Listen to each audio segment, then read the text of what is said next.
ফুটবলটা আমাদের কাছে শুধু একটা খেলা ছিল না, ছিল একটা আবেগ, একটা নেশা। সেই নেশার নায়ক ছিল কারো কাছে রোনালদো, কারো কাছে মেসি, কারো কাছে নেইমার।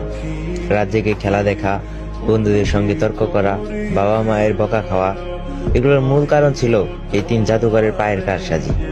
আজ যদি শুনি নেইমার আর নেই, মেসি শেষবারের মতো জার্সিটা খুলে রাখলেন, রোনালদো বিদায় জানালেন ফুটবলকে, তাহলে কেমন লাগবে?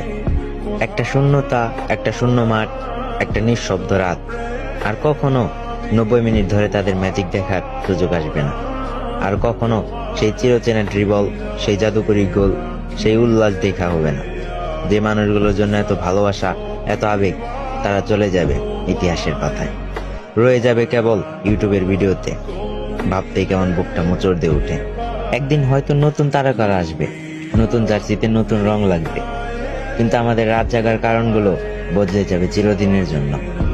মাঠের ঘাসের উপর দিয়ে শেষবারের মতো যখন নেইমার, মেসি, রোনালদো হেঁটে যাবেন, আমরা জানবো একটি যুগে শেষ হলো। তবে তাদের বিদায় হলেও ভালোবাসা থাকবে, কারণ কিংবদন্তিরা কখনো হারিয়ে যায় না।